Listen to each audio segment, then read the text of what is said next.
we are live.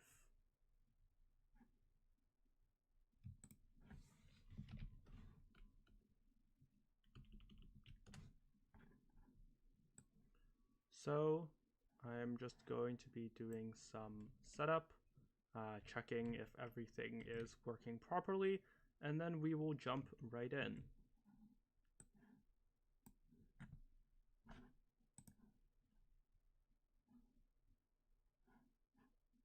And there's a feedback. Okay, hold up.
Okay. Yeah, for some reason the sensitivity on my mic just nuked itself arbitrarily.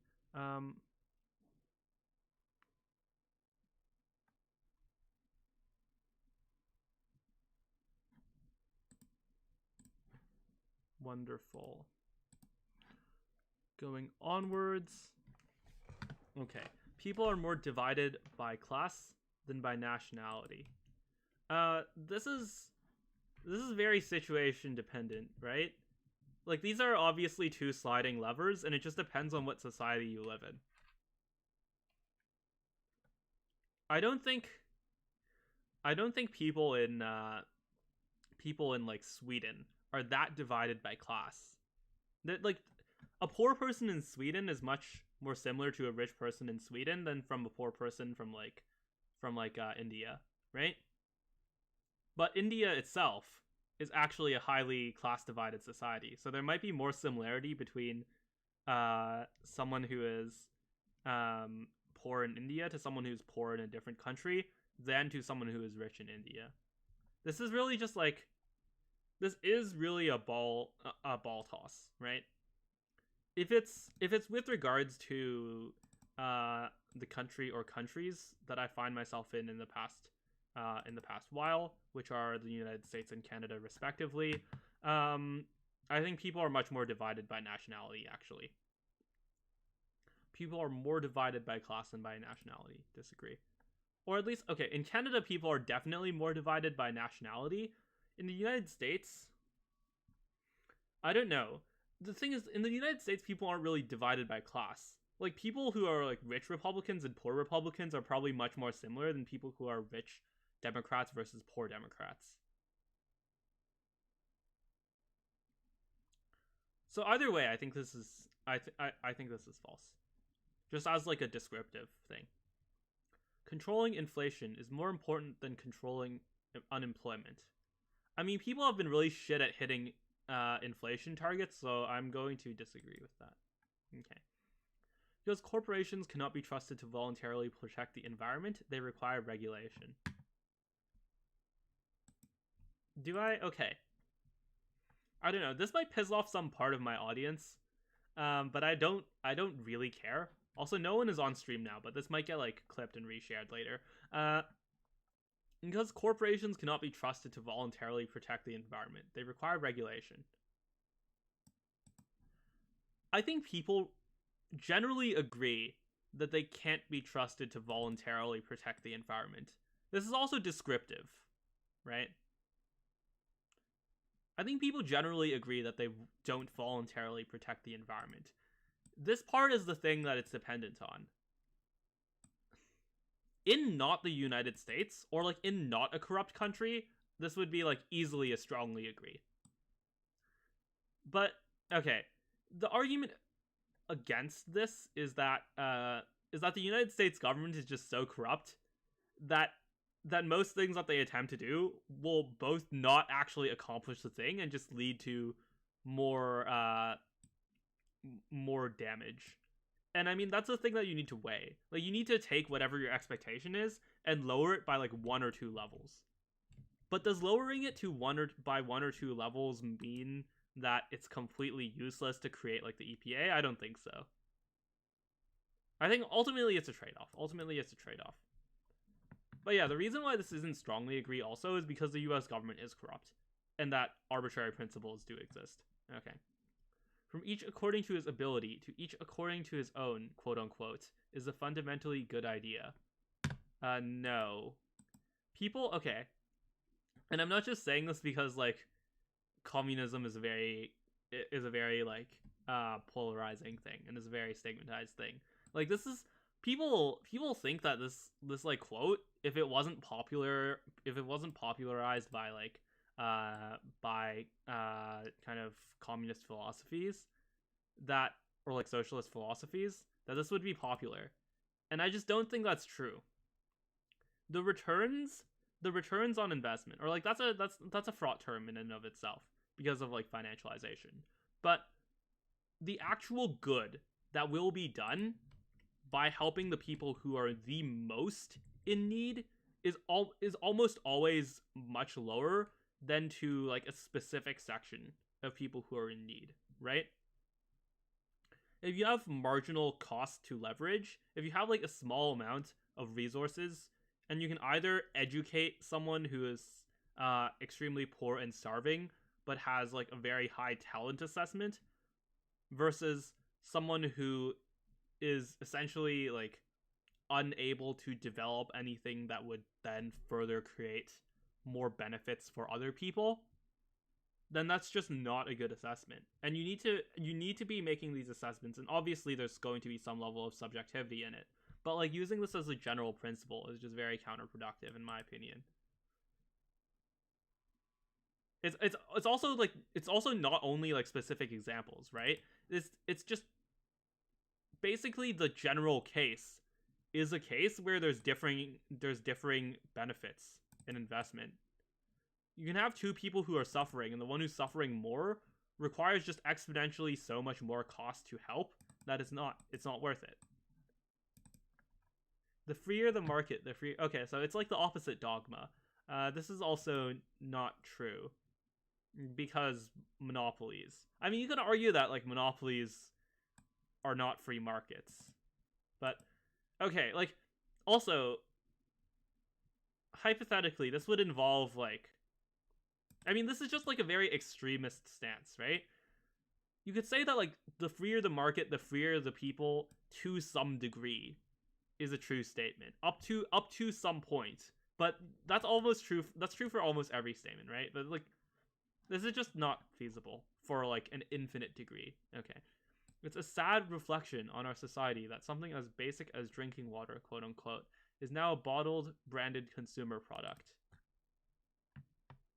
I mean, this isn't going to be the case for much longer because of desalination. I mean, this is obviously a reference to like not well-off countries. So if you actually interpret this through the frame of like a Western country, it doesn't make that much sense. I think it doesn't make that much sense unless you're like very far left. But if you interpret it as like, if you interpret it from the perspective of countries which essentially don't have public water systems, then it's something that's problematic. And it's something that's affected by, for example, pollution. But it's like our society. Once again, this is just overbroad. And also not really going to be a problem as technological growth removes it from play. Land shouldn't be a commodity to be bought and sold. I mean, unless we go full virtual reality here, I think this is a constant. Do I have to elaborate more on that? I don't want to seem like very calcified. Like, it's generally problematic when people make arguments that are like, oh, that's ridiculous, and then don't actually give a justification. So I'll cite a good example and not do that, even though I do think it's obvious, and I think that this is obvious way more to like people on the left and the right. But you're always going to have differing values, and if it's not distributed through economics, then it's going to be either distributed through politics or it's going to be distributed through war. And okay, I think I don't have to justify why it's bad if it's distributed through war, right? Enough people probably agree on that. So why is it bad if it's distributed through politics? Well, it leads. Okay, actually no, that's also like not a good justification. But okay, so what you're going to have is you're going to have to resolve the following question. Many people want a specific patch of land. And and you need to decide who to allocate it for, and you need to resolve this through some mechanism. And we've already decided that we're not going to do it through war, and the question assumes that we're not going to do it through value or through selling it.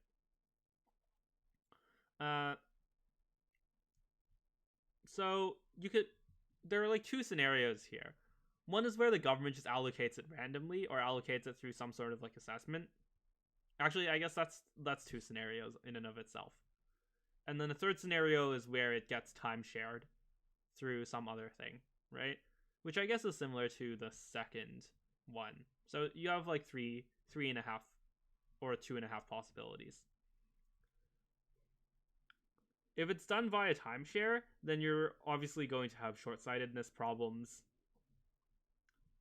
and you're going to have just the same problems as the other two. So let's talk about the other two.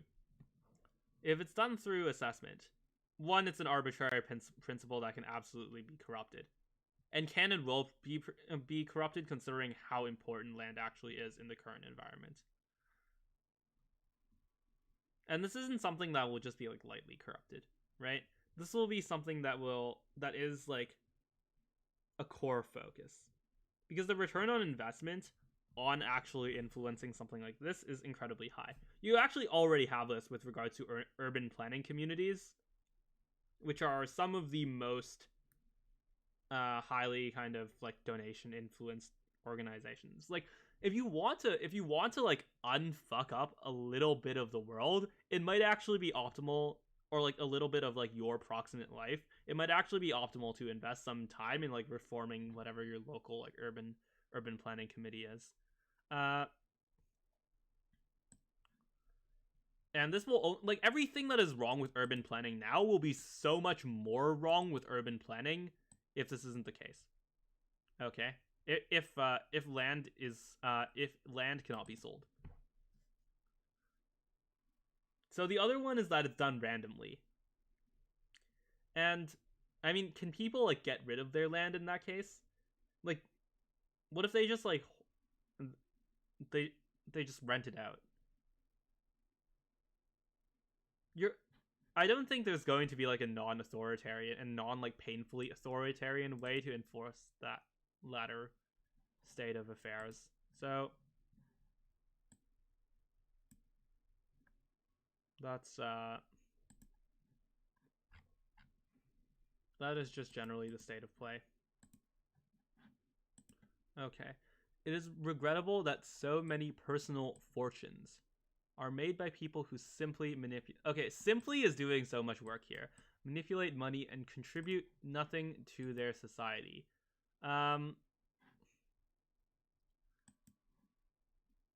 There is so okay. So financialization is a problem, but financialization is not a problem for this reason. Financialization is a problem because it's stealing smart people from other fields. That is the core problem of it. Is that you have like very small trading operations being implemented instead of like innovations in medicine or in physics or in technology, etc.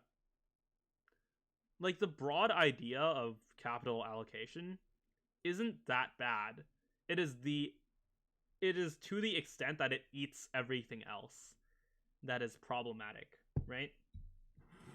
Oh, financialization is also just a very odd projection of actual value. Because if you're okay, so consider this, right? If you're investing in a normal restaurant, like in that you live near, you're receiving two benefits. You're receiving the benefit of whatever your return on investment is, and you're receiving a benefit of having that restaurant there. And this is something that's actually been brought up with regards to GameStop, is that there are some people who just like want GameStop to exist, which is actually kind of reasonable, right? And financialization kind of cuts off half of this benefit, or not like financially half, but like it cuts off a portion of this benefit, and it essentially renders it invisible. So there are problems with financialization. People should be able to make money off of investing, I think.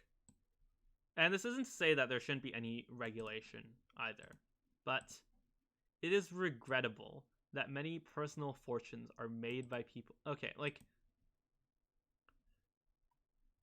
there's a lot of money in the construct space, and that's something I'm going to talk about later. Like, okay, would you say that it's regrettable that many personal fortunes are made by people who simply manipulate media and contribute nothing to their society? Which is kind of what movies are, right? Yeah, that isn't an attack on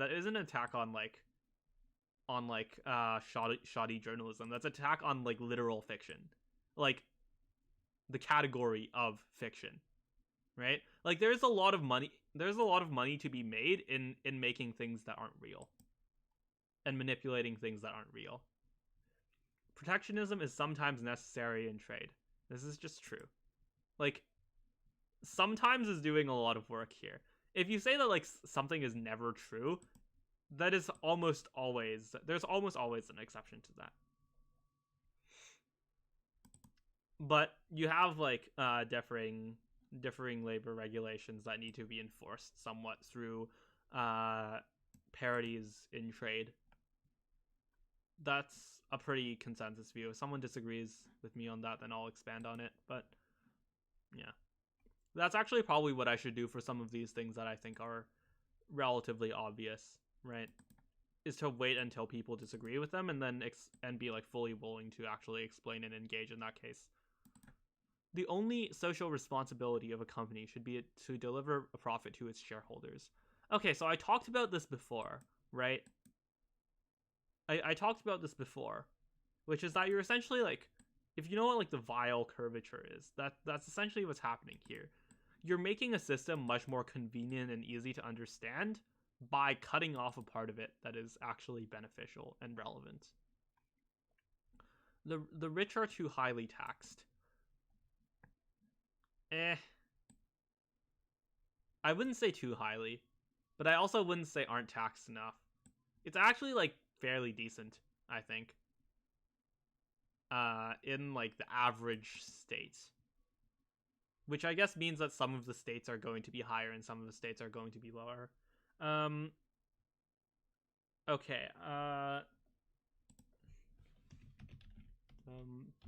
.org.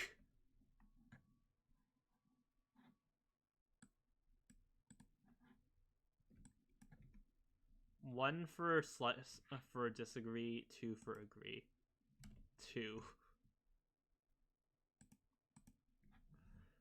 The thing is, income distribution, income distribution is actually a noise function relative to technology. There's the quotes that are very famous like this, and they're often made from the right, but quite frankly, I don't fucking care who uses them. But you have better healthcare than like, or like dental care, whatever, than the robber barons, right, of the Industrial Revolution. You eat better with a phone, an Uber Eats app, and like $60 than Queen Elizabeth did when she was a child. The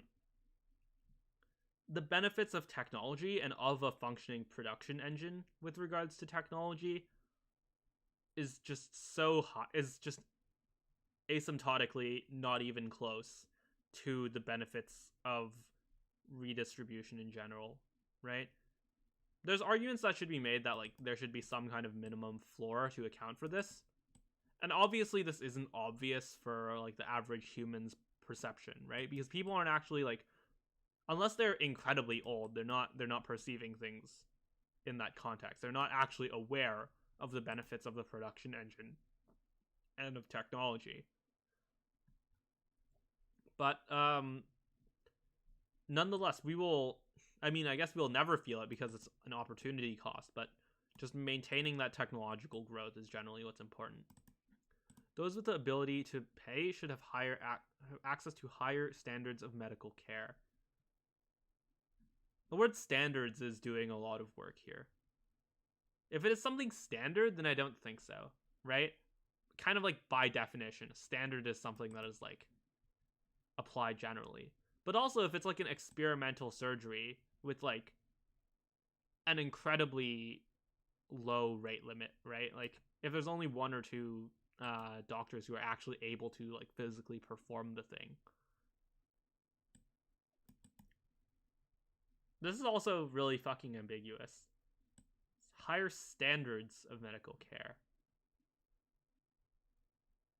Does that mean like a more like sanitized hospital, like something that's like applied generally, or does that mean like higher specific experiment or like specific like rare rate limited instances of medical care? I know you're not supposed to like actually think through these questions. Like it's supposed to be more of a gut level response.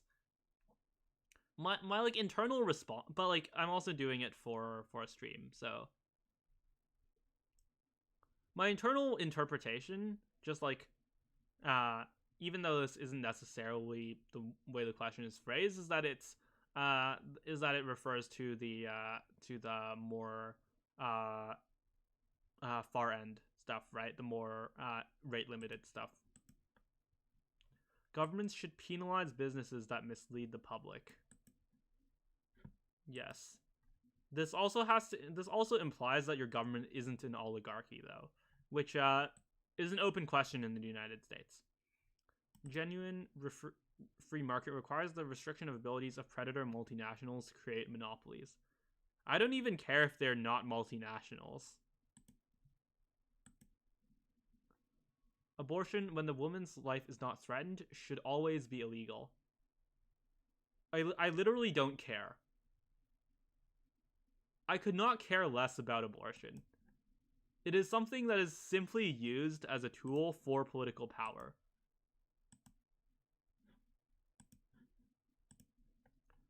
All authority should be questioned. I mean, okay. All authority should be questioned, but you should prioritize what order you do it in. You have to have some baseline level of trust on like the least bad things. So I'm going to go soft agree here. An eye for an eye and tooth for a tooth. Isn't this the same? Or I guess it's not the same as enemy of my enemy is my friend. But yeah, this is same argument applies. This is a useful heuristic sometimes, not now. Taxpayers should not be expected to prop up any theaters or museums that cannot survive on a commercial basis. Theaters, no. Museums, yes. As in, they should not support theaters, they should support museums. Which is like an odd take. Okay, I'll explain a bit deeper here. Theaters are not only getting eaten by COVID, but I think they will get eaten. They're not only getting eaten by COVID, but they're getting eaten by like digital, by like movies. They're getting eaten by technologies that better simulate it than actual actors. Or not right now, but in the future, they're getting eaten by video games. Museums offer something that is not quite that, right? Like they offer like curated documents, and essentially they're like a research benefit, right?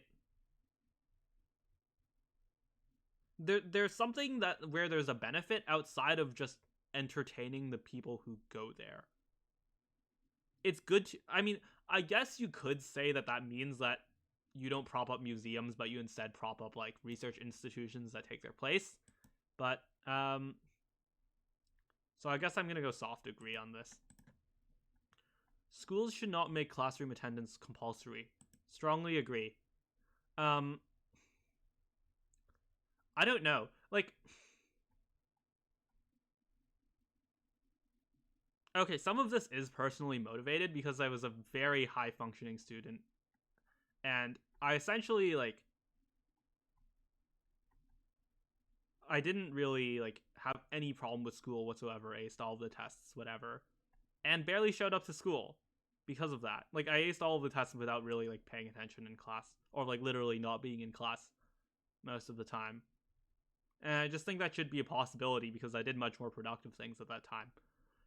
The counter argument is, like, that you'll have students ditching classes for malicious reasons, and that's a trade-off. But ultimately, like, I think the marginal benefit to making it, I'm not going to pretend that there's no case whatsoever for this. I just think that the marginal benefit, and this is something that I'll talk about at some point, the marginal benefit of giving more freedom to people who are high performing and to people who have like active desire to make scientific contributions is so much more than the marginal cost of like not like beating to death or like or like metaphorically like taking an authoritarian crackdown to people who are struggling the most. And this is another thing with the Marx quote, right? This is another thing with like the to each according to their need thing, right? the marginal benefit of helping high-performing students is so much higher than the marginal benefit of helping students who literally don't want to be there. All people have their right. Okay, it's another race essentialist question, basically. Or like, this is a little bit softer in that it's not based on race, but once again, it's like the stuff that it's the stuff that the neo-racists and authoritarian right, or authoritarian right and authoritarian left, I guess they're kind of neo-racist too. It's that sort of shit. But no, good parents, I don't know. On one hand, sometimes is an operative word. Is the operative word here? Like, what if they try to like do something suicidal, right? Like, what if they try to like fall off the balcony or something? But on the other hand, like, child abuse bad, and child abuse generally doesn't work. I don't know. My gut level reaction is disagree. Like, even if it's like the most extreme case, I don't know if it's ever actually necessary. I mean, like, I can understand the counter arguments, but like, it's natural for children to keep secrets from their parents. This is a sometimes question hiding in disguise. Like, yeah, some secrets from their parents. It's generally not natural for people to never do a specific thing unless it's actively anti-selective, right? And keeping secrets is not anti-selective, not in any sense. Deception is like a fundamental benefit at many points in time. Possessing marijuana for personal use should not be a criminal offense. Okay, this is one of like the moral foundations questions. I just like don't. Actually, no. I can make an argument to this that is actually universal. It takes more money to enforce marijuana laws than to make people do preventative checkups for heart health, and the latter saves more lives. That's going to be my argument for this. The prime function of schooling should be to equip the future generation to find jobs. Strongly agree. I don't know. Depends what you consider to be a job, right? Like, is being a politics podcaster a job? Well, it's not like my day job, but like, I still generally agree with this. Like, jobs should be general, and it shouldn't necessarily be the jobs of the present, but like, I don't know. It depends also how far you go into the future. Because at some point, if we reach like post-scarcity, then this is up for debate. Or it's even more up for debate than now. But as of now, just like as a value proposition, this is true for as of February 4th, 2021, in my opinion.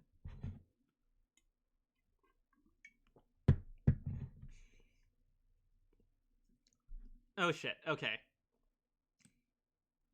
So I actually have a much more nuanced take on this than most people, I think. Most people just like strongly disagree on this. But like, I don't know, it can be considered as like harm to the children, right? Like, you're bringing a child, like, I'm assuming the context of this is that people are like interbreeding or like are like having children in a way that makes it likely so that the children also have the same inheritable disabilities, right? And that can be considered problematic for the children. But like, okay, the way that this is phrased makes it so that I still disagree with it. Allowed to reproduce. I don't think there's a rational enforcement mechanism for this, right? I don't think there's a way where this like seriously gets implemented without significant authoritarian crackdown. If it's like it's recommended, maybe you should like ask them to like consider the possible damage to their children. I think that would be something I would much more agree with. But once again, that's framing dependent. The most important thing for children to learn is to accept discipline. Strongly disagree. The most important thing for children to learn is to function in the world, which is at the very least orthogonal to this, if not anti. I mean, like, this is also something that like increases Asch conformity, probably, which is one of the most damaging traits in children at this point. There are no savage and civilized people. There are only different cultures. So this is another like moral foundations question, but at the same, like, there's a very like moral, there's like a very morally driven answer to say no, but like just historically, Neanderthals have existed, right? And sure, you can say they're not like humans, they're not like really really like peoples. They're only different cultures, but like that's also an extreme point. I think this is just factually untrue.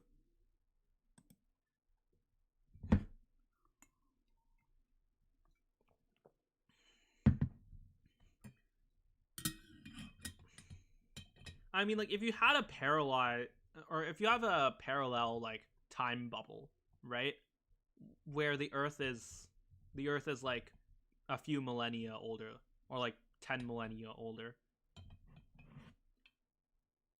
would this? Or no, you didn't even have like civil. Yeah, you literally did not have civilizations, right? I'm not a history major. I have no clue. Or like I generally like that's I'm pretty sure that's true, but I'm not true for certain. But like at some point in time, you have a scenario where there's literally no civilized peoples, and I think you can argue that now there are civilized peoples. So this is just factually false. Okay, those who are able to work and refuse the opportunity should not expect society's support. Well, able to work is the operative thing here, right? Like, in a world where we have AGI, like if we just like teleport AGI to the planet now, it'll take a mass economic relocation before people are able to work, quote unquote, for the vast majority of people, right? Like they can still physically do things, and they can do a thing that is productive, right? In a vacuum. But relative to the technology available, it's not actually beneficial. I mean, if I take that framing on able, I don't know if that leads me to agree or disagree. I think in that case, I would designate them unable to work.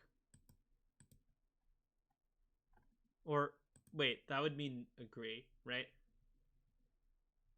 I'm gonna add a caveat, like my internal reading of this to like add what I would parse it as with in the context of why I agree with it is like those who are reasonably able to work and refuse the opportunity. Actually, I don't know. This also implies that actually no. This also implies that the thing should be that the thing is tied to the work, which is actually not uh which is not actually what the question is saying. Those who are able to work and refuse the option, like if someone is in a wheelchair and they're able to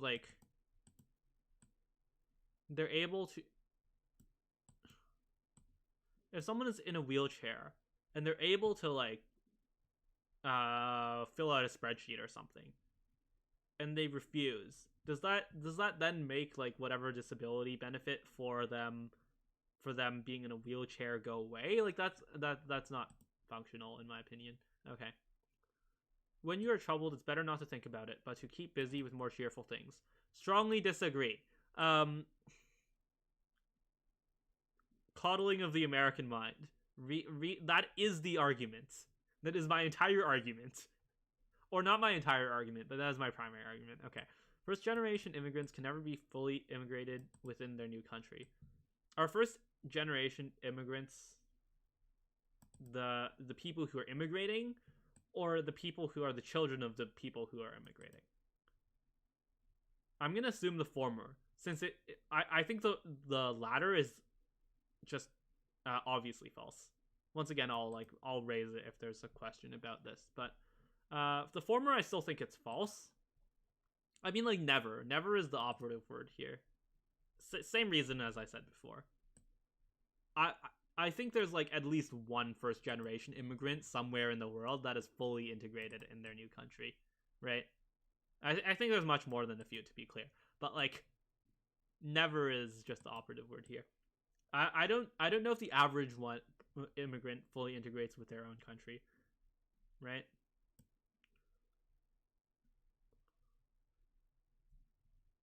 I don't even know. Like, I don't think like I'm like quote unquote fully integrated, right? So, what's good for the most successful corporations is ultimately good for all of us. Is all that's just the operative word here. This is obviously not true. You can have like monopolies. You can have political corruption. I've documented many of the negative effects of this on the podcast. Like, yeah, the always is the operative word here. Is this true in the general case? I don't know. Like, it ultimately depends on once again how tied the productivity engine is. No broadcasting institution, however independent its content, should receive public funding. Strongly disagree. This is a podcast episode. Civil liberties are excessively curbed in the name of counterterrorism. This is also a podcast episode. A significant advantage of a one-party state is that it avoids all the arguments that delay progress in a democratic political system. I mean, that's true. It doesn't necessarily outweigh the negatives, but it's true. Although electronic age makes official surveillance easier, only wrong... Okay, same reason as the first thing.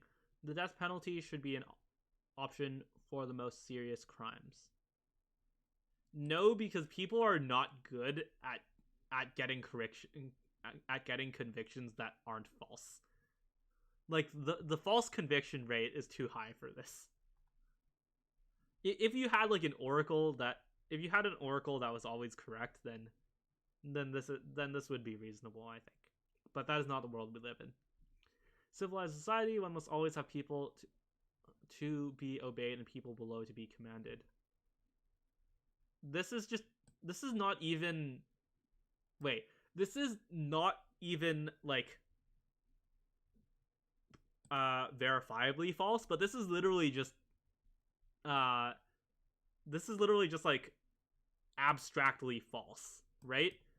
If each person has someone above to be obeyed, actually no, the parsing of this where this is even possible at all is that the person above to be obeyed is God. But there's no like anti-God, right? There's no like least potent thing to be commanded. So the argument still works, just in the other direction. Even if there is a God, there's no like, you do not go infinitely lower with people to be commanded, right? If each person has someone to be commanded, you can't like infinitely go lower. At some point there, you run out of people. So this is still like literally impossible.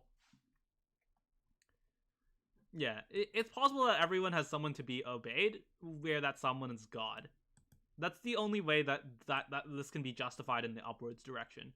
But in every religious framework that I've heard of, at least, there's no infinitely anti-potent character. Abstract art that doesn't I literally don't care. Like, there are people who care about this, about like the debate over what art is and what art isn't. I don't care. In criminal justice, punishment should be more important than rehabilitation. Yeah, so the actually, I don't know. Yeah, the core idea of it is to create an incentive structure. That's the fundamental exercise of a criminal justice system, is to create an incentive structure, because most people aren't criminals, right? And that's a good thing, and that's widely a success. Or like, most people aren't like significant criminals. Like, I don't even think most people have actually broken the speed limit, to be honest, or like gotten caught doing it. It's a waste of time to rehabilitate some criminals. Once again, the word some is doing all of the work here. The business person and the manufacturer are more important than the writer and the artist. Yes. Once again, growth engine destroys everything else. Although the scientist isn't actually included here. I mean, like, the business person and the manufacturer are also important with regards to implementing the stuff. And I guess like business people can be like scientists or like productivity engine drivers. So, strongly agree. Mothers have careers, but their first duty is to be homemakers. This is just like a population. This is just like a false thing on like the individual level, right? There are a lot of people who are not. Like, it's just not descriptive, whatever. Multinational companies are unethically exploiting the plant genetic resources of developing countries. No. I mean, I think everyone should be exploiting the plant genetic resources of developing countries. To the extent that it's a monopoly, that is bad. Making peace with the but the fundamental principle is not. Okay. Making peace with the establishment is an important aspect of maturity. Depends on how corrupt the establishment is. If you're an American, definitely not. If you're Canadian, also not. And Canada is already like several orders of magnitude less corrupt. Strongly disagree. You cannot be more. Okay, this is once again an all thing. I don't know. There's an actual interesting argument about this, which is that like you need some sort of like correction mechanism. But like I don't know. I don't care strongly about this enough to actually debate it. So like you can I'm perfectly fine if no one takes me seriously for most of the questions in this section as well. Charity is better than social security as a means of helping the genuinely disadvantaged. Genuinely disadvantaged is the operative word here, but I think just statistically this is not necessarily true. People are naturally unlucky. This is just verifiably true. It's important that my child's school instills religious values. No, I mean, do I want to defend the separation of church and state? I mean, like, there are people who are much better at doing that than me. Sex outside marriage is usually immoral. I mean, personally, I don't see sex as anything other than, like, as a connection mechanism, right? And then that's... I don't know. I would say that it's, like, it should be focused generally around people who you want to marry. Preferably in, like, a short time frame. This is also, like, a moral foundations question, though. Also, I don't think this can be enforced, obviously. And I think that's a question later. Same-sex couple in a stable, loving relationship should not be excluded from the possibility of child adoption. Yes. Once again, I like, these are all, like, moral foundations questions. I don't think my word is, like, or, like, what I say on these are particularly, like, notable, or also particularly, like, it's weird because usually people who are, like, political commentators are, like, the most confident about their, like, social issue beliefs, right? They're like, oh, this is definitely true. I'm just saying, like, well, this is my opinion. I don't actually have a particularly interesting take on social issues, besides the fact that they are not actually impactful on the vast majority of people. It's like the only thing you fear is fear itself, right? It's a delusion that gets weaponized, but it's a delusion that has real impacts. Or, okay, delusion is a bit much, but it is a salience war, right? It's a connection to the moral foundations that gets turned into a political talking point, and it's ultimately not what the state can actually act on. So, or, like, act significantly on. There's just so much more benefit from productivity engine, from even, like, economic policies. And is also used to cover up corruption and used as an arbitrary principle, etc. Right? So, yeah. Pornography depicting consensual adults should be legal for the adult population. This is actually a pollution argument. Like, should lead paint be legal? It has significant side effects. You can choose to have lead paint in your house, being aware, or, like, you can't, right? You can have a sign that says, like, lead paint here, warning, around every part of your house, and then, like, also, like, poison yourself by putting lead paint in your house. But that would still be, like, illegal because it's just so damaging, right? Actually, the even better comparison is, like, should I don't know, should like a prescription drug that has like extremely damaging side effects have, right? Like maybe this is like a painkiller that also like kills you in 5 days, right? Should that be, obviously that's not the extent of this, right? But there's a point in time where like things that just have extremely damaging side effects become not legal.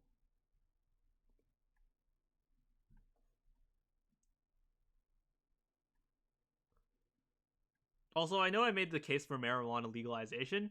Marijuana is significantly less damaging than pornography, in my opinion. I mean, like, Jean Twenge iGen is a book that's not about this, but is very adjacent, I think. Or at least a chapter of it is very adjacent. Uh, this is also something that's probably generally productivity engine negative, while certain drugs, like particularly psychedelics, is probably actually positively positively impactful on productivity engine. So what goes on? Okay, yeah. Agree. Disagree. Like, it's become such an effective distraction. But then again, I don't know. Like, I think this is true, but I will do literally nothing to enforce it.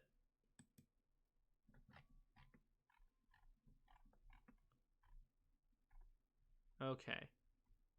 Slightly left and a bit more than slightly libertarian. Okay. This is unsurprising. I don't care enough about politics, or like, okay, the formulation that I use is that I care too much about politics in general to care about specifics of politics, which I think is definitely true here.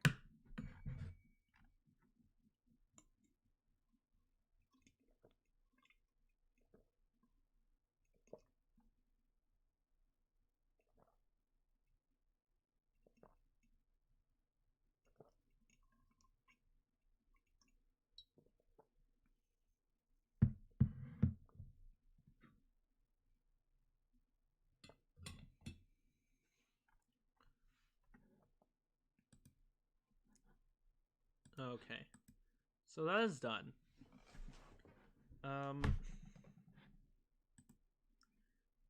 is there a way to see the extent of, or to see the timing of the recording? Okay, it's about 1 hour.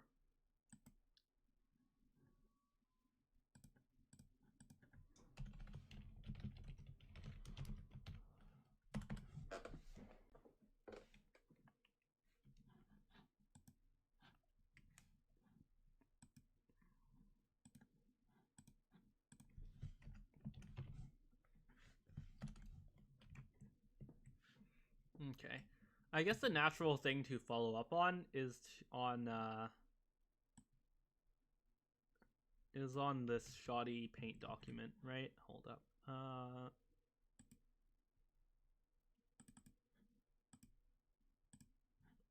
Okay. This is, in my opinion, the better political compass. It is the political compass for our current time of decoherence,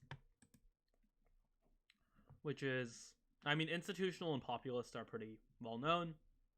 Those who hold political, economic, or social power versus those who are kind of insurgent. Uh, those who are insurgent, those who have generally higher ratings in public opinion relative to the amount of influence they actually control. Constructs and rationalists. Okay, so rationalists are people who tend to want to be objective, who tend to want to verify information, make data based on statistics, etc. Constructs are people who generally believe in essentially, okay, constructs are like Asch conformity, the ideology. That if they just propagate something enough in the media, that it will be widely adopted enough that it can act like semi-functionally, or not like functionally, but it will act in a self-reinforcing manner. And that actually is a thesis that is not entirely false. Of course, Asch conformity does work, right? So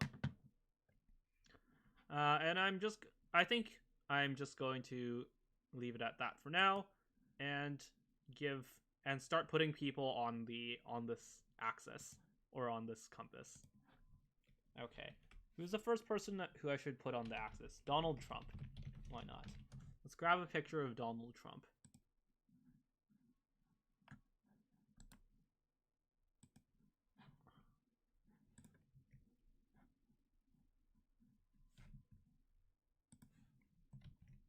And that is very big. Oh, whoops. Okay. Is there a headshot of Donald Trump? Okay. That's still kind of big, but whatever. So Trump is somewhere here. Populist leaning. I mean, like, policy-wise, he wasn't that populist, but like just as a character, populist leaning, and then very much a construct, as someone who basically fabricates all of his. I mean, there's some things he doesn't fabricate, like I don't know. I don't even know if Trump believes in the immigration stuff he talks about, but there are some things that are not like verifiably false, but there's still like a very high fabrication rate, and so he goes approximately here. Okay. We'll put Joe Biden next.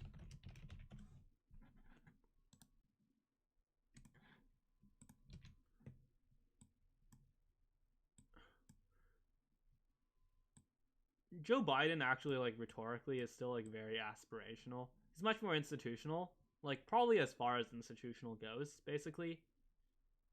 Like, he's worked for the same party, worked in politics his entire life, and then on the construct leaning end, I think. Like, he's not one of the candidates that ran on policy. He ran on, like, quote-unquote restoring the soul of the country, whatever. But I don't think he, like, completely fabricates all of his policies either. Or, like, all of his policy positions. I think there are some things that he actually believes in. Once again, this is, like, fairly subjective. I don't necessarily need you to put take my word for it, but this is generally where I think he goes. Okay. Who would be next? I don't know. I don't know. I can do the other Democratic candidates. Bernie Sanders.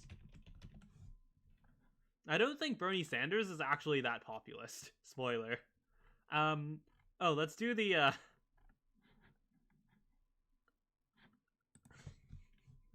Sure, let's use this picture. It's the mitten thing. I don't actually think Bernie Sanders is a populist, and I don't actually think I think Bernie Sanders is way more institutional than people give him credit for. Like, sure, you could argue, like, rhetoric space, but, like, he is someone who is a veteran of the legislative process, right? Just as a character, not necessarily in terms of proposals. And I guess we should weight both of those. But I think the character weight is actually higher. I don't think, like, ultimately there is institutional backing for him, right? There's an institutional backing in the media, and obviously there are bad faith attacks, there's corruption, etc., etc., etc. But that's wielded against basically every candidate, right? Like, that's wielded against Trump, that's wielded against Biden by Democrats and Republicans respectively. Just because there's some amount of media corruption against a candidate doesn't mean they're necessarily populist. That being said, it's like some weights, which is why it's like very close to center. And I don't know. I think he's more of a policy focus, but he still says shit like healthcare is a human right or whatever. That's not necessarily based on like measurable outcomes whatsoever. I don't know. I think that's like an attack that. Okay, that's like an attack that I should probably elaborate on. And I have at some point, but it essentially is building an emotional connection to a policy in a way that's not actually reflective of its benefit in real life, right? It's kind of like an inversion of like the taxation is theft thing.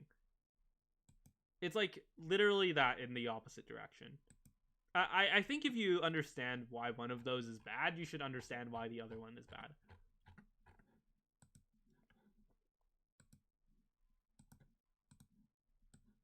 Okay. Elizabeth Warren.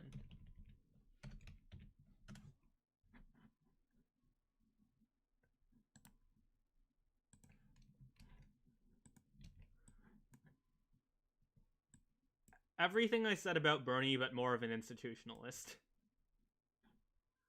Oh, I'm probably making these too big, aren't I? Okay, I'll make some of them smaller from now on.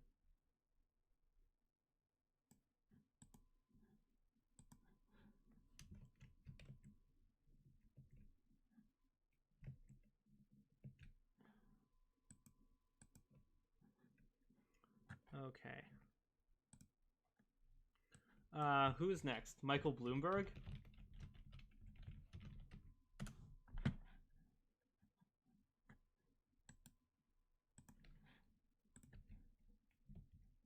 Wait, what? Okay, there we go.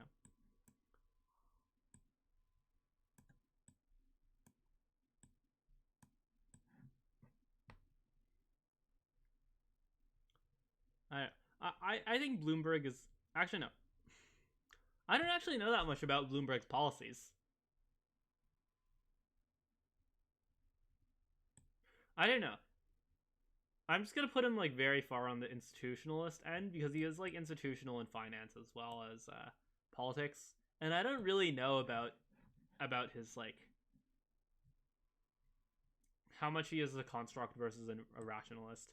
I actually just have no idea, so I'm putting him like in the center as a default. Okay, who is fifth? Like Amy Klobuchar? Amy Klobuchar. Okay. Why are all these pictures like? Why are there so few headshots of Amy Klobuchar? Okay.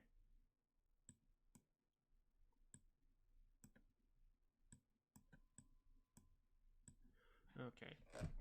So she's someone who's also very like aesthetics based, somewhat like Biden, and also very institutional, somewhat like Biden. Honestly, basically Biden, but like slightly less institutional, I guess, just because of time and because she's not the president. Who's after that? Andrew Yang? Or I guess Tom Steyer got more votes. So we'll go Tom Steyer then Andrew Yang.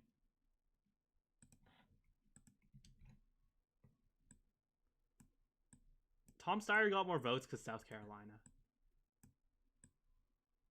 This is actually like the dimensions on this is not good. Okay.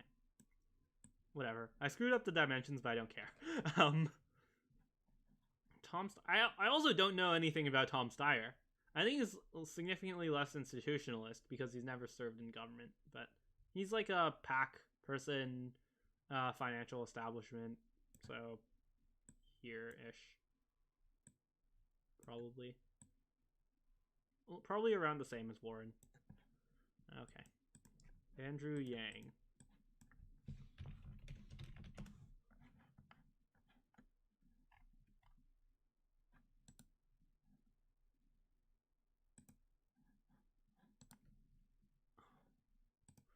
There are also not many headshots of him.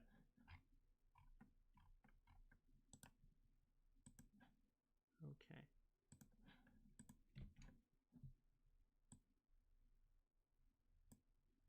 Ah. Okay. Make this smaller. Ah. Dimensions hard. Dimensions hard. Okay. So Yang is like a legitimate populist, I think. Yang is more populist than Trump, but not like full populist actually. So maybe I put Trump a bit further to the populist end than I should have. And then Yang is also very rationalist, much more so than Sanders, I think, or at least like aesthetically. He doesn't make those sort of like ideological appeals, or at least much less frequently. I feel like this is a corner that'll actually be kind of rare. I don't know. It's rare in politicians, but it will be like much more common once we get to like journalists, I think. But yeah, he cites a lot of statistics. He has like very solid policy proposals, and that's like the main focus of his campaign. not much of a character focus when he's campaigning, etc. Okay.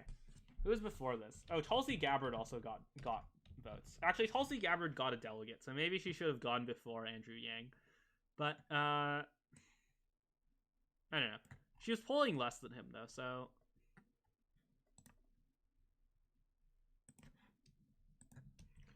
I don't know.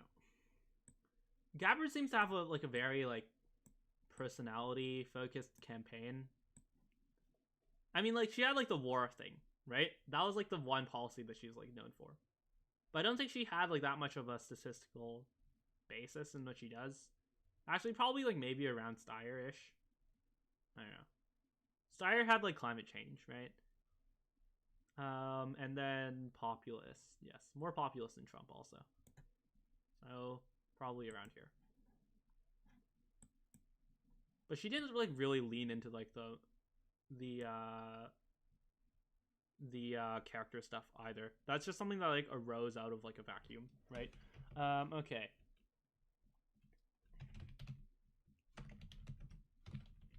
Oh, I guess Harris was also polling by the end of the race, even before she dropped out, or slightly before she dropped out, Harris was polling less than Yang and Steyer. So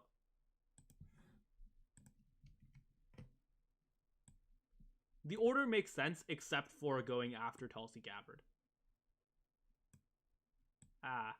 This is also a picture that's very hard to work with dimensionally. Also, I realized I made Tulsi Gabbard way too big. Very much a personality focus, almost little to no policy in her campaign. More than Biden, actually.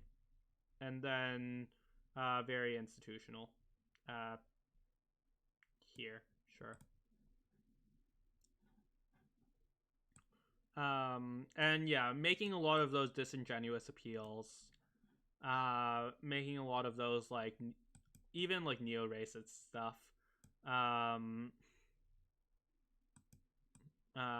Yeah.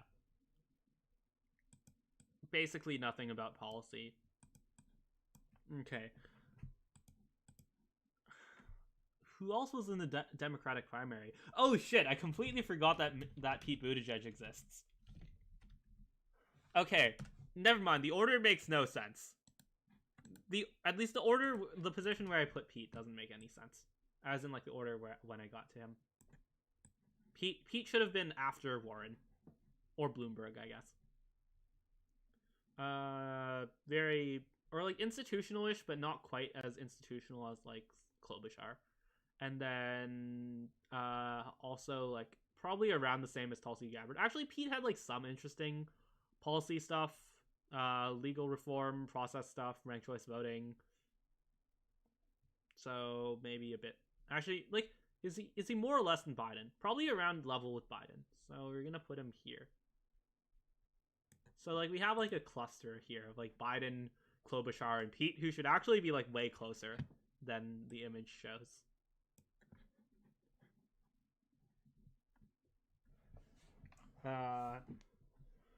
Who else was there? I don't know. Also, I don't know how long we want to linger on presidential candidates.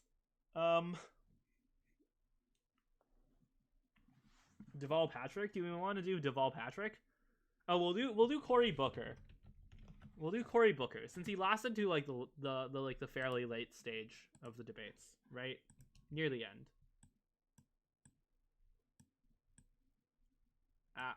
That.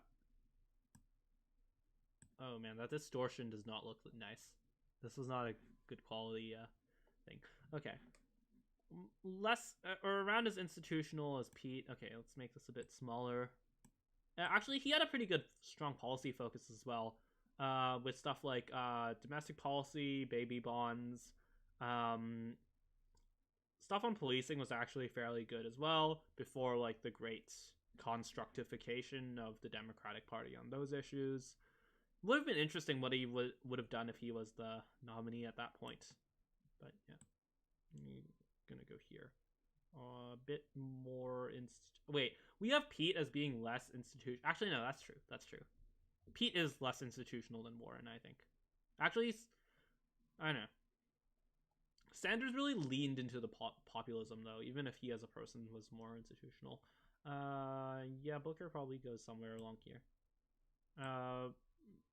Not not close to Yang in terms of, or like, I don't know, maybe a little bit close to Yang in terms of rationalism. So we're gonna put him here. Okay. So on to media figures. Okay. Who's like the most well-known media figure? I want to say Michael Barbaro, even though the answer is definitely not Michael Barbaro.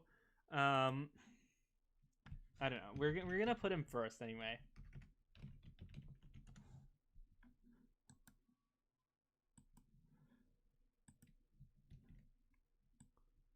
So he is the host of the New York Times podcast, or New York Times The Daily. I don't know. Most journalists who aren't like completely full of shit are probably in the bottom half, and then institutional, far institutional, or I don't know, maybe not more institutional than Biden, but like probably around here.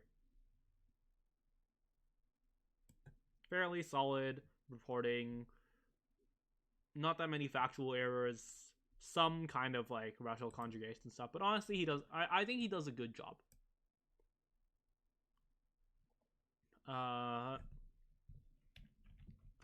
Okay. Tucker Carlson.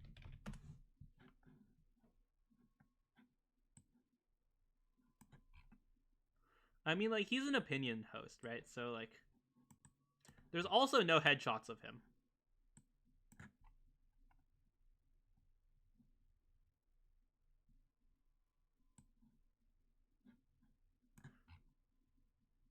Yeah, there are like no headshots of him. What the? Why? Okay, this is a headshot of him like posted right next to Sean Hannity. Sean Hannity is actually significantly more of a construct than Tucker Carlson. Tucker Carlson has like some serious policy beliefs, I think, but still fairly constructed with regards to like so much of what he does is based on bluster, partisanship, etc., not actually based on productive policy. We'll also make him a bit smaller, and he's like actually, I don't know. He is a Fox News anchor though, so like probably not actually populist. Probably close to the center actually. I'm just gonna go here. We'll do Sean Hannity next since I just mentioned him. Sean Hannity. Oh, there's actually a headshot of him in like the first like page of Google. Wonderful. Unlike Tucker. Okay.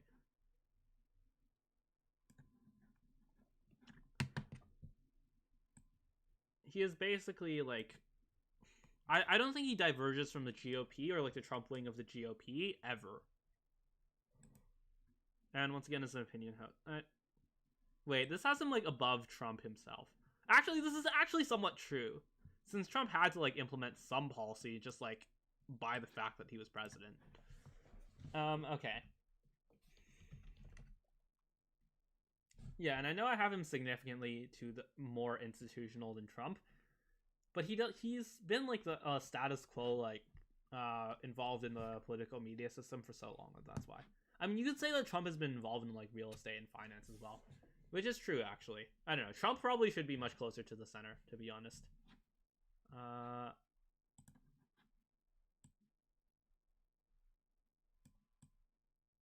Okay.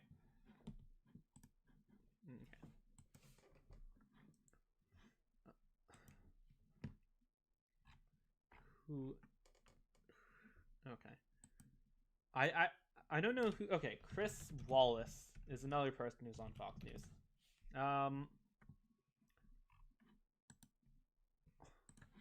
He's like an actual news host though.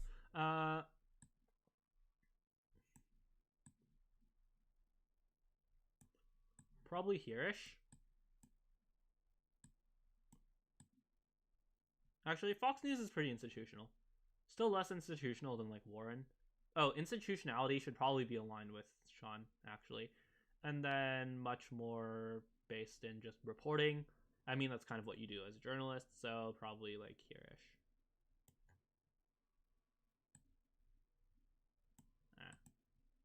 Some of these pictures do not look nice at such zoom out. Okay. Let's cross the aisle now.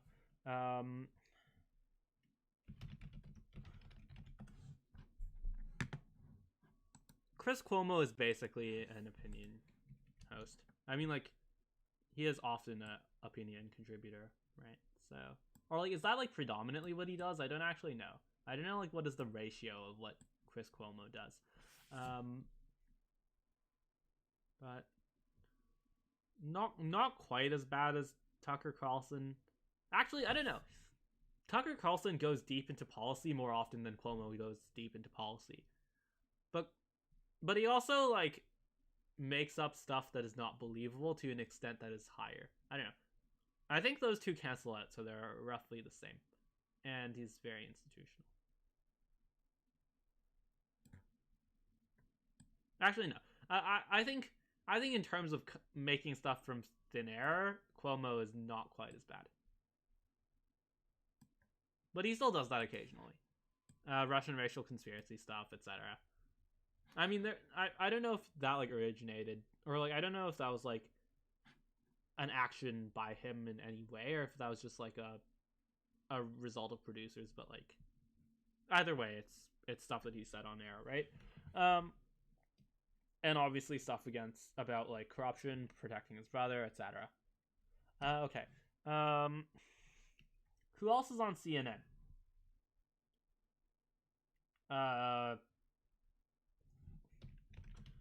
I want like in like actual like news person. I don't know.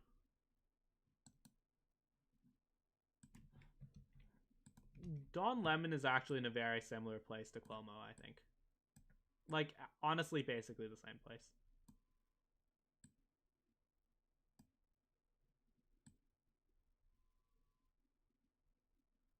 I think it's like slightly less institutionalized because not related to a governor and the son of a governor.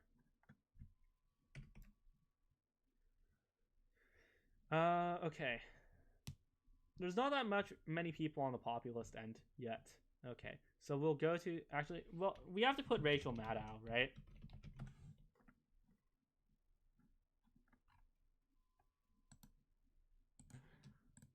This is the punchline. The punchline is that she's actually the same person as Hannity. That's the entire punchline. Okay. So who is on like new media? Joe Rogan.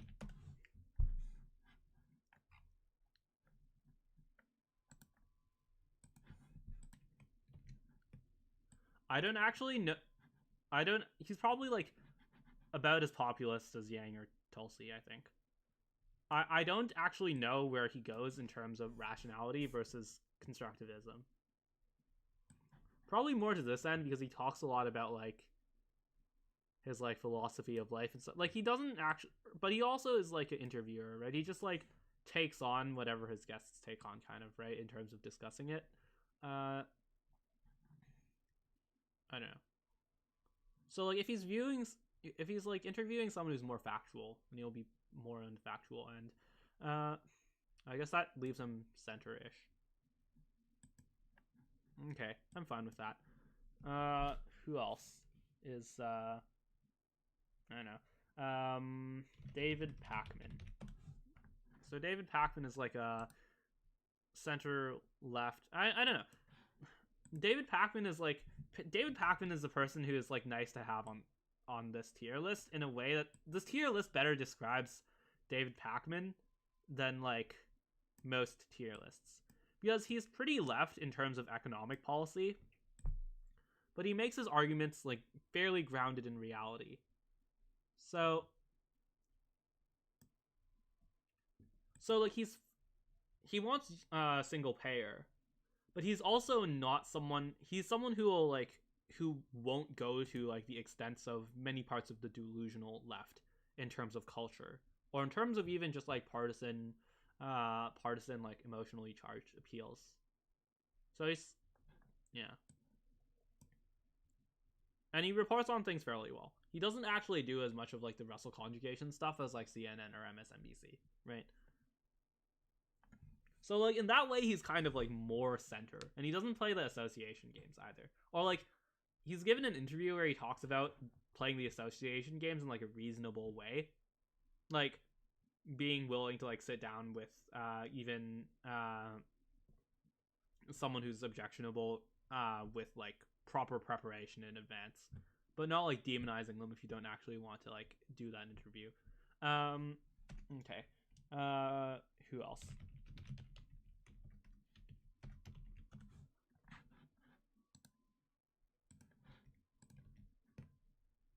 Ben Shapiro doesn't actually go that far down.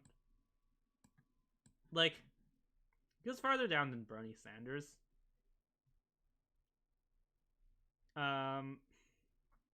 But like less than Chris Wallace, and is like I don't know. Ben is like not actually populist at all. Actually, not quite as established as like Chris Wallace. Actually, Chris Wallace should just be way farther to the left, to the institutional side. Okay.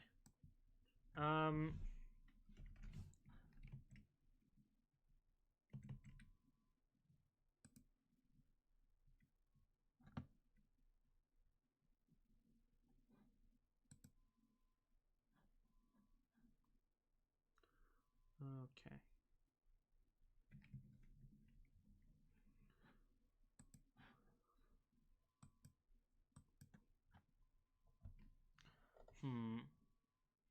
Yeah. Shapiro is like an opinion host fundamentally, right? I don't know. I feel like there should be hypothetically like more space between Bernie Sanders and Chris Wallace. But that is where Shapiro sits.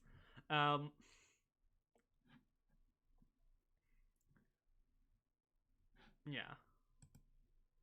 I know. Like the thing is with a lot of news hosts as well is that they don't actually give that much like scientific arguments, which is why Pacman is lower. Like there's a difference between reporting on stuff and reporting on stuff scientifically. Like it is technically reporting to like just give a list of all of like the pedophilia cases or all of like the police shootings or all of the Islamic terrorism incidents. But to give like proper argumentation to that is to actually establish like ratios, population controlling, correlation versus causation, a bunch of stuff I talk about on the podcast.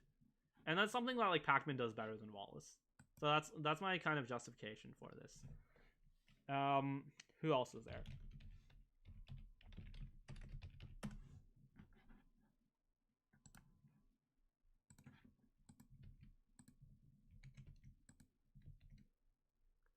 Kyle Kulinski is someone who is like, I mean, he almost feels like a comedian at some point. It's not like in a bad way. Like that's just kind of like even his like own branding.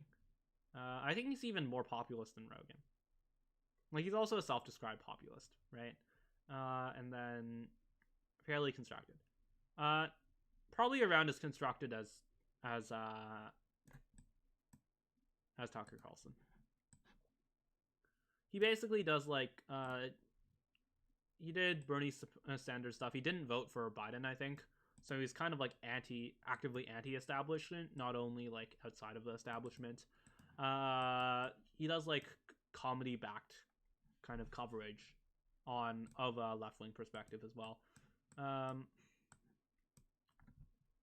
Okay. Who else? I don't know. Who else is on? I don't actually know that much about partisan media, whether it be like online or whether it be the establishment, like actual personalities. Oh, actually, I'll take a break from that by doing Justin Trudeau. This is like the only Canadian politicians that people actually know, right? I don't know. I think people know who Harper is, the former Prime Minister Stephen Harper.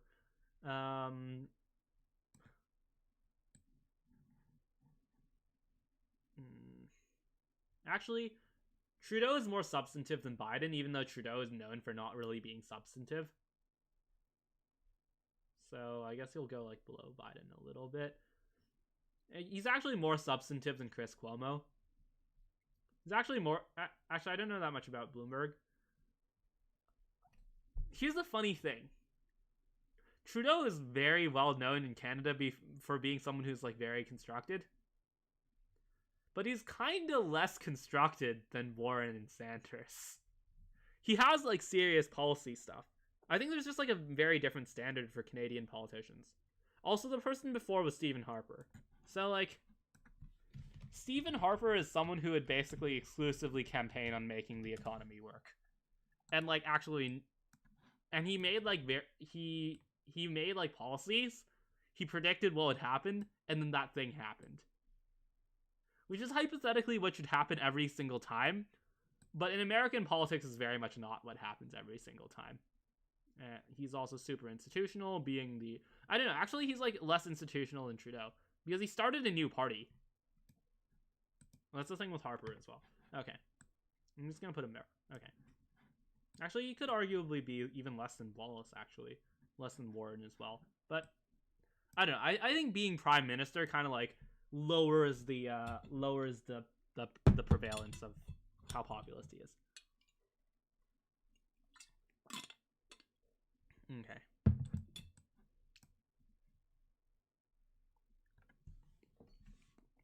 Back to American political commentators.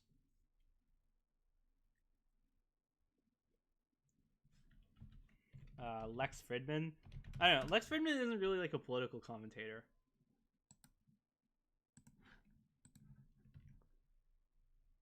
He's like an AI researcher who has like political opinions sometimes. So like here-ish. He's also affiliated with MIT, so less populist than like Rogan. And even Pacman, actually. Okay, actually, oh, shoot. I kind of want to make that smaller, but it's too late now. Okay, who else?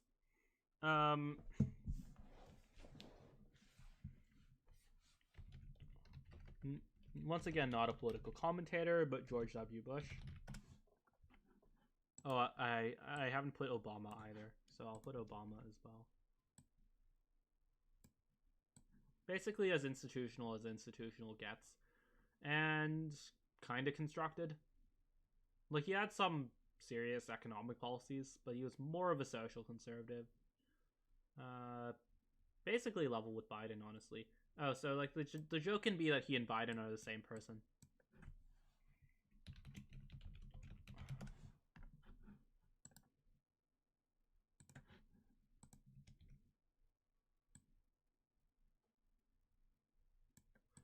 Obamacare is the only thing separating him from Trump. That's the only thing I'm going to say about this. I don't feel the need to justify this more.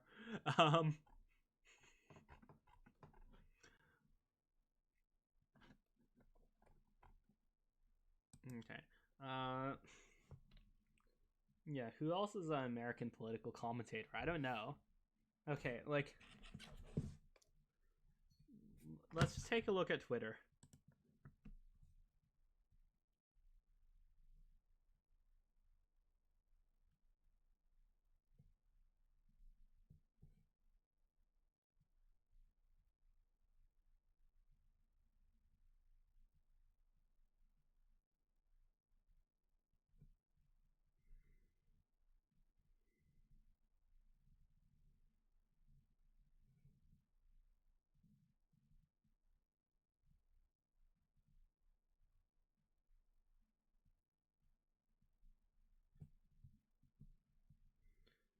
Okay, who do I follow on Twitter? And I follow like a bunch of people on all sides.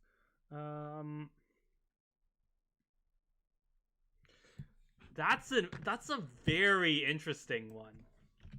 James O'Keefe, who's the founder of Project Veritas.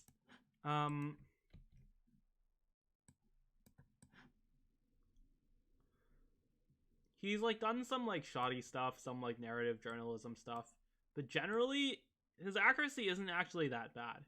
And there's obviously a lot of like association game false attacks on him as well. He's basically like the most successful attempt at creating like a actual populist kind of verification source.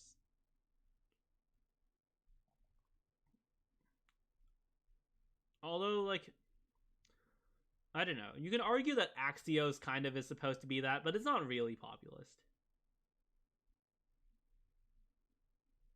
Or probably, like, level-ish with Yang.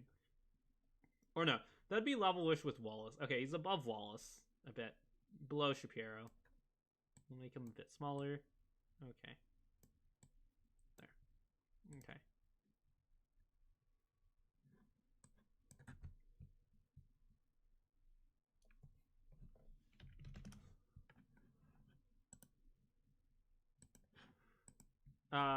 Okay, so Dreg is a comedian, but his comedy is about politics, and it's actually like very good. But if you watch his channel, I think there's an understanding of why he is here. Okay.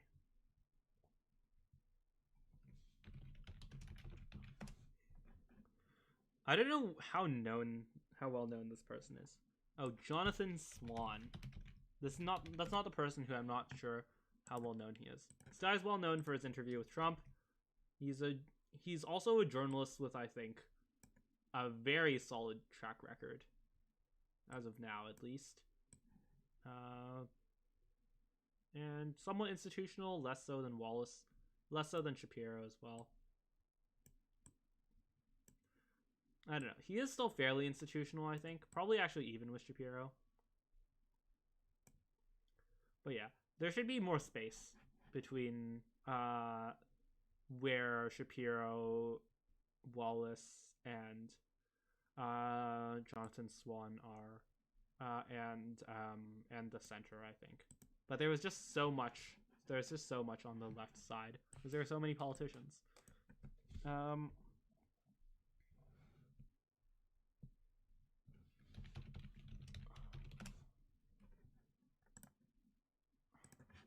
Michael Malice. He does fairly good research on his books, but his podcast is like almost all like comedy-ish stuff, argumentation, not really like statistics, functionality, etc. And that's most of his work, so I'm gonna put him around here-ish. Yeah. And he is new media. So, and his message is also like very anti-establishment. Like he's literally an anarchist. So, that goes probably. Maybe he's the same person as Kulinski. I don't know. Actually, he's probably a bit more constructed.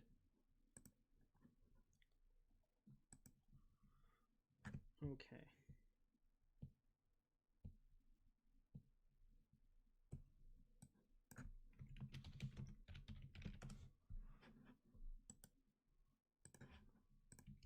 Ezra Klein, who's like the founder of Vox. Okay, so he has a lot of bad takes, but he justifies them with evidence, which is why I think he goes here. I actually don't know how institutional or populist he is, because he started like a new media thing, but that new media got more and more institutionalized, and now he's part of the New York Times. So I'm just gonna put him in the center.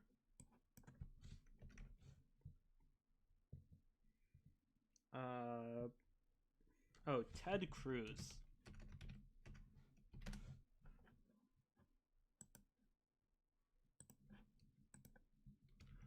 He actually has like, oh man, this picture was much bigger than I thought it was.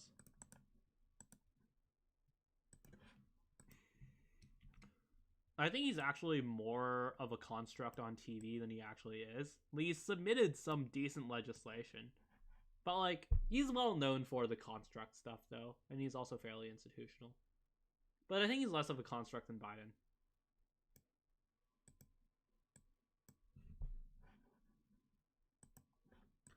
Biden is almost entirely fluff.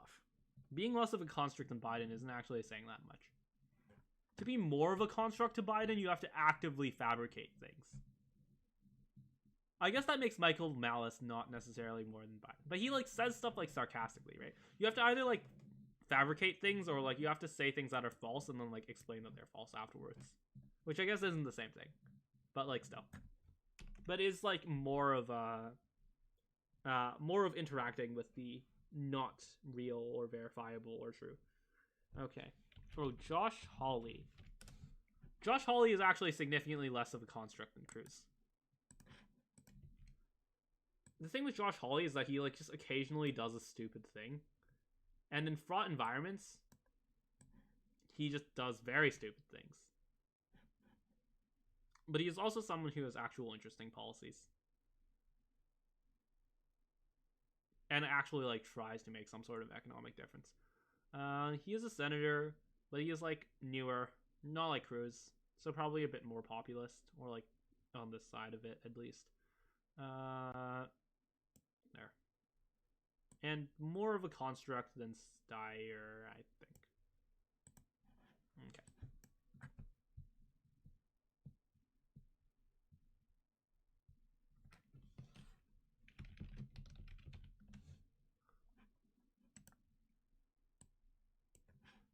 Nina Schick, who's like an author on disinformation and has had one of the best takes on the current disinformation agent that is most established cable networks.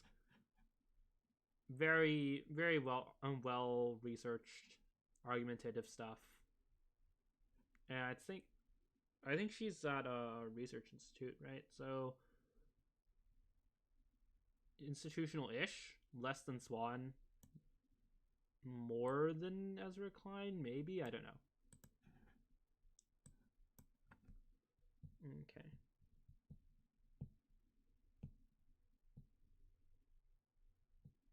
And I'm skipping anyone who I've already done.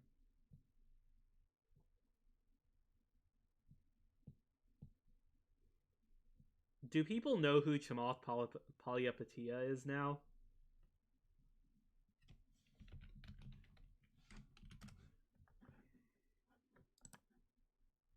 I'm just going to include this for the people who do and not dwell too much on it. He's basically a finance person who is also somewhat involved in politics. He's like kind of like as well researched as Yang, but he has like a somewhat worse takes. He's like kind of libertarian-ish, but he's also like actually opposed to corruption, not like the Reagan libertarian stuff.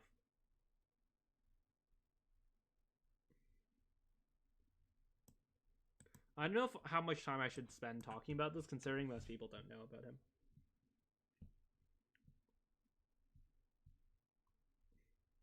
Do people know who Thomas Frank is? Uncertain.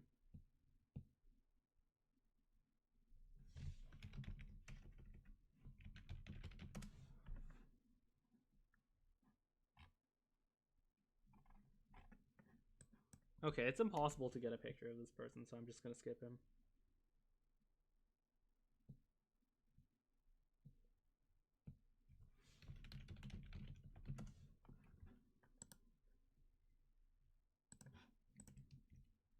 Tristan Harris, Center for Humane Technology. He's not really a politics person, once again.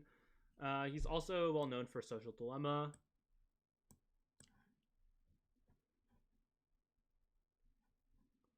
I don't know. His takes on regulation are kind of shit, actually. But, I don't know. That's not really relevant to this stuff. He doesn't really, like, try to justify much of the things. I think he, like, documents... He documents the difference between the current state of affairs in technology and before. He's actually fairly well established, I think. I don't know, he started a new organization, so he's not like fully established. I'll put him near Ezra Klein. Okay, so the thing with his takes on regulation is that he has this idea of the halcyon era, I think, where the time he grew up in can be restored, and that social media regulation will not just be, or it won't just be counterproductive, but it will be counterproductive in my opinion. And there is actually a fair amount of data that shows this with regards to further self-selection, with regards to preference to actually spot to expand the definition of categories when that becomes sparse. Also the fact that, or the verifiable evidence that, I mean, close enough, that a lot of kind of the actors that would be trusted to do that sort of regulation are often also disinformation agents, etc. But honestly, I don't think it's a bad faith approach. It's just like oh, this is a terrible problem. We have an emotional reaction to it. Let's do a thing. And let's kind of like try to draw a guess of a solution based on what data they collect, which is actually very solid. Which is why he's that low, by the way. Which is why he's that like closer to the rationalist end. Is that like he makes like every step based on the data except the very last step. The problem is that the very last step is problematic.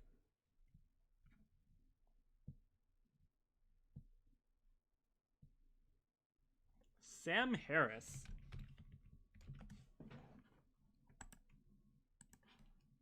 I mean, the whole stuff with GiveWell with his foundation is like very, very much at the bottom.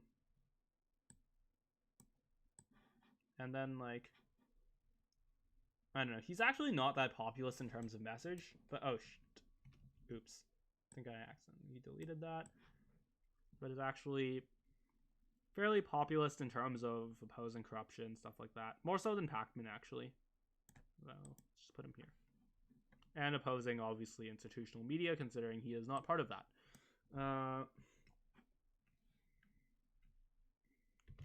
Eric Weinstein.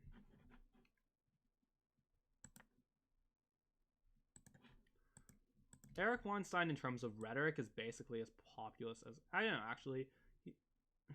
He's not quite as populist as, like, Drag Michael Malice or Kyle Kulinski, actually, because they're just sheer kind of like crowd governance stuff. But he's someone whose message is centralized around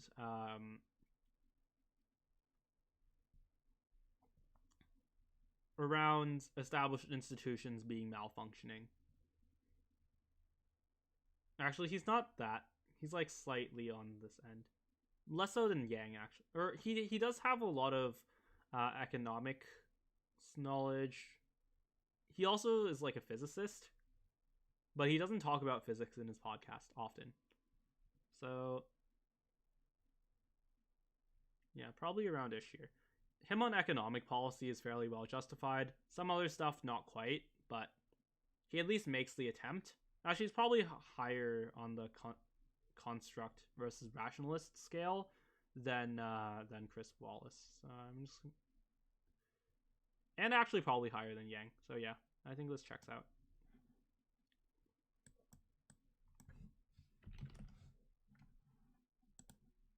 Brett Weinstein, his brother, I think is much more kind of like emotionally or socially motivated, but is still like scientific and back stuff with actual research.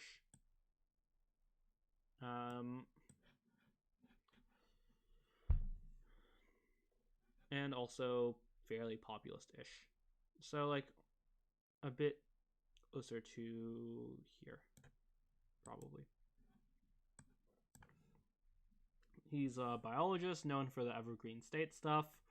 Very kind of like or like both anti-left and anti-right when it comes to social issues, quite left when it comes to economic issues, though he doesn't really talk about that. I don't know. I don't know that much about him. He doesn't post a lot on Twitter. Oh, this is an interesting one.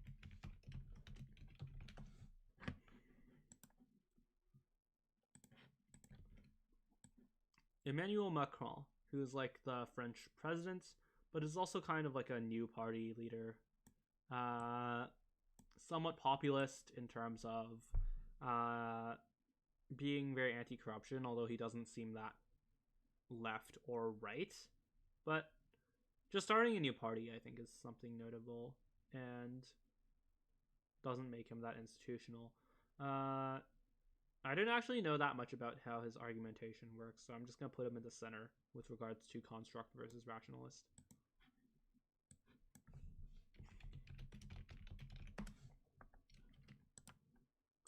I think Bojo is someone who has taken much more of an institutional turn as of late.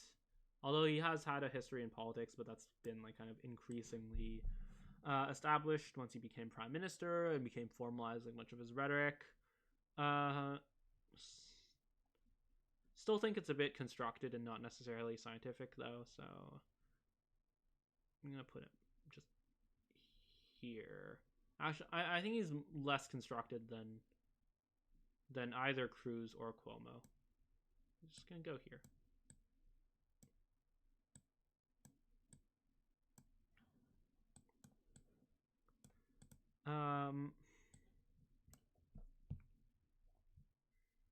Oh, this is another interesting one. Ross Douthat, who is like a New York Times writer. Oh, this picture was so much larger than I thought it was.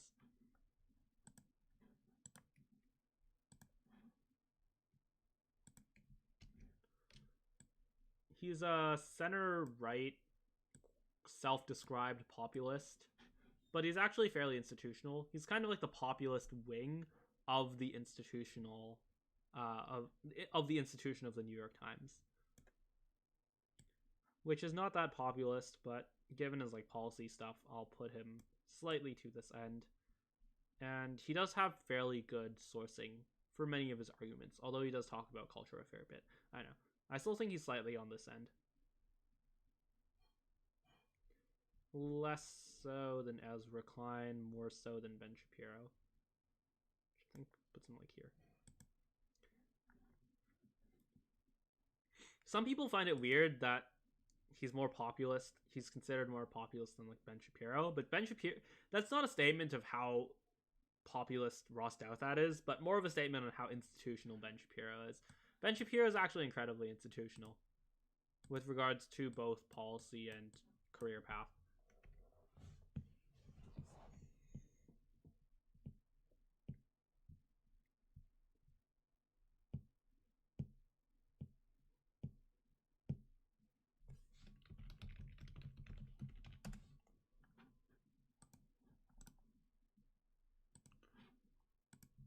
Glenn Greenwald. Glenn Greenwald is someone who is most known for reporting on the Snowden leaks. So that's already fairly populist. Same with a lot of his anti-Bolsonaro stuff, generally very critical of corruption, and very good at analyzing media corruption in the United States as well. And he does very solid reporting, I think, still has an excellent track record, and a much more excellent track record. Most of the times when the institutions dispute with him, he is actually correct. Like, he is verifiably correct by the end of it. So, probably puts him around here. He doesn't actually report on many things that kind of are, like, scientific in nature. So I guess that's, like, an inherent bias towards people who do. Basically, this is a question of what is the confidence how large is the confidence interval, right, with regards to their actual conclusions. So fundamentally, it is true that people who are addressing scientific issues will just generally be more accurate with regards to the stuff that they report. There's not like an actual criticism of Glenn Greenwald as a practice. Like, there's some things that you just have to report on that are not scientific, right?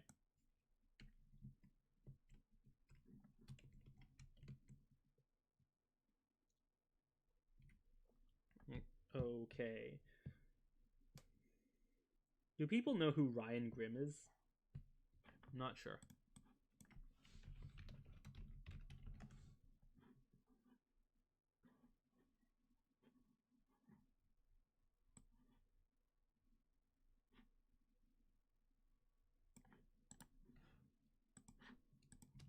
So Crystal Ball and Crystal Ball and Sagar and Jetty are the host of another show that is self-described as populist. And I think Crystal is actually significantly more constructed than Sagar. She talks about a lot of kind of moral appeals, which doesn't necessarily mean someone is constructed, but also doesn't necessarily offer a fair amount of data at any given point in time. But also it's significantly less so than either Carlson or Kalinske.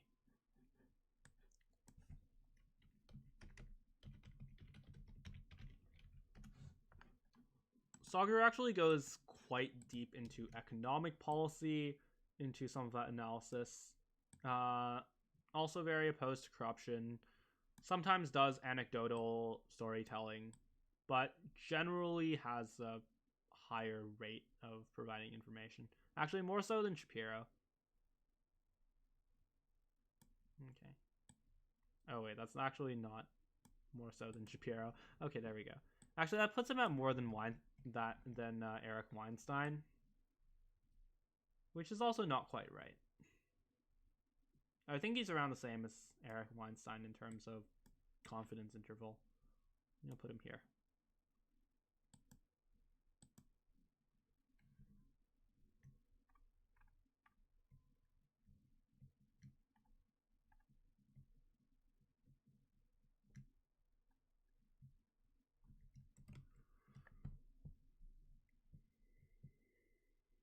Have I done Obama? Oh wait, yes I did.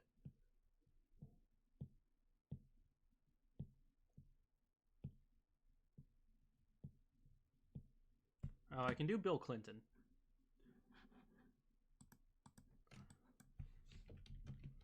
Bill Clinton actually had like significant policy-based appeals though. I know some of it was kind of aesthetic. The same aesthetic as Joe Biden actually, but relative to Biden and Bush, he had significant policy kind of change and actual stuff that he was acting upon. So I think that makes, and I think he's the ultimate kind of establishment person, as dynastical as, I mean, Biden has like sheer time to his advantage. I guess George Bush is also dynastical though, so maybe the same level of institutionalism as Bush.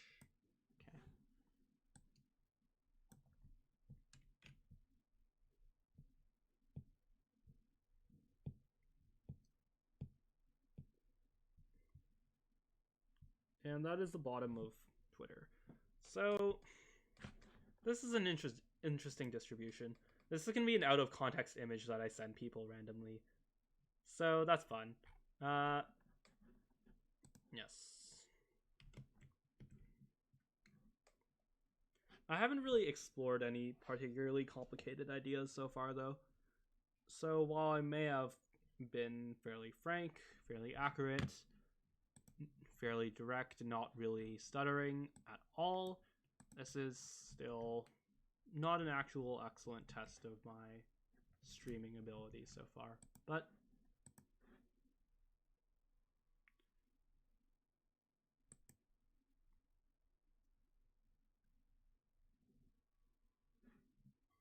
okay, let me just handle some DMs.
Okay. Moving on to the next thing.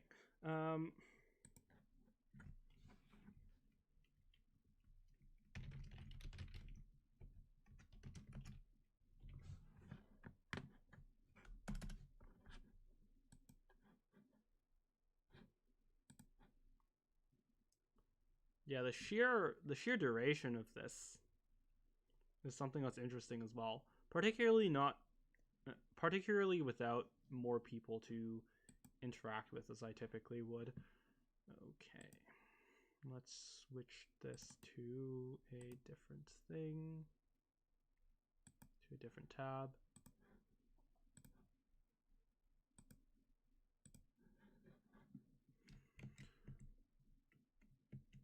And just take a look at what the next thing in the queue is. So there's generally some topics that I want to talk about, but I don't think I want to do that next. Not in this kind of state of mind. Actually, it's fine. There's no visual to put for it, though. Just general stuff about the direction of the country, about this populist versus institutional dynamic. Maybe it would be useful to turn back to the other thing.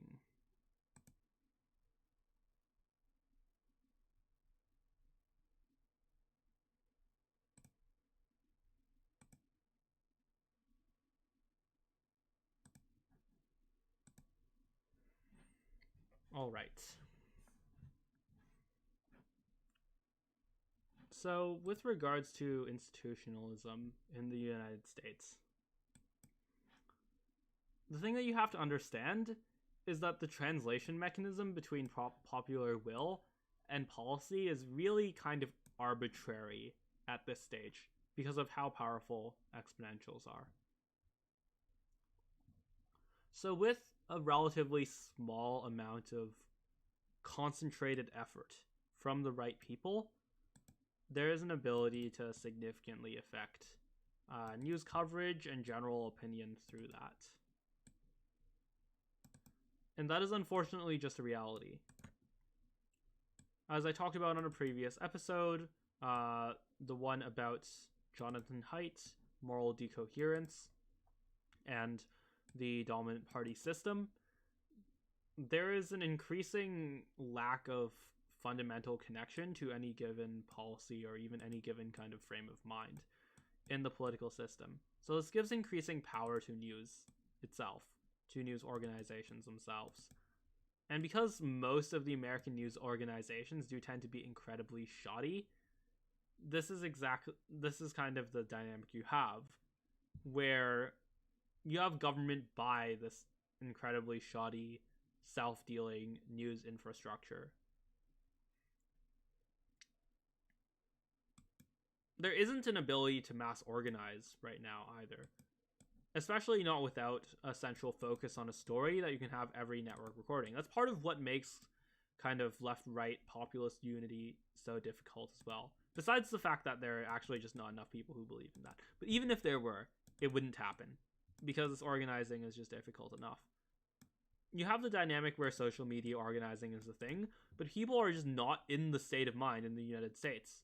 They're very much fixated on, I mean, realistically, this is kind of reasonable, being fixated on everyday life, quote-unquote, kitchen table issues, etc. But aside from that, also significantly impacted by things like cultural issues, things like partisan polarization, just sheer hatred of opposing parties, and of course this isn't everyone, but this is a population, not individual level consideration. So you have people who are very effectively distracted and aren't actually suffering enough that organizing becomes a motivation, that they can get past the startup cost of wanting to organize, of wanting to do something politically.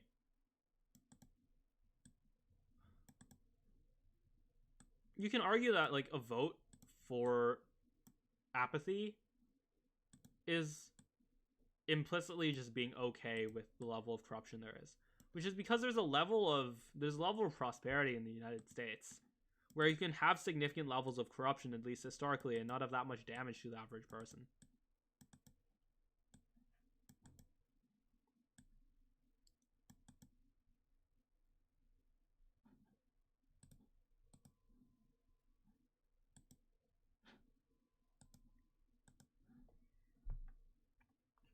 So the fundamental problem is with exponentials, as I talked about on the most recent episode, is that the time it takes for people to notice is not the same time, or like the time in which people would notice that a problem is significant is often also a time in which that problem can no longer be acted upon, or will cause significantly more damage before it can be stopped. This is true for climate.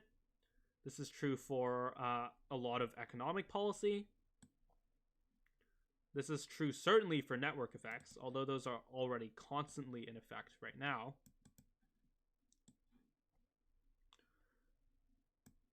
I think that if there was a alien campaign, and maybe it wasn't completely obvious that this was from aliens, but essentially if there was a button on everyone's desk that just magically appeared, and you had to press the button, otherwise in 20 years the entire world would be destroyed.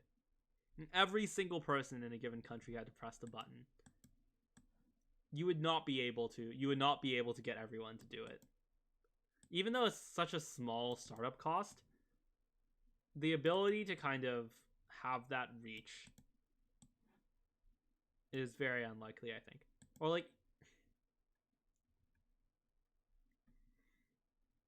so there are a lot of obvious things that people just won't support. And so fundamentally, the system of politics is about convincing a very small amount of probably corrupt, probably calcified individuals to do things. And that is the reality. Because we have an oligarchy by consent, essentially.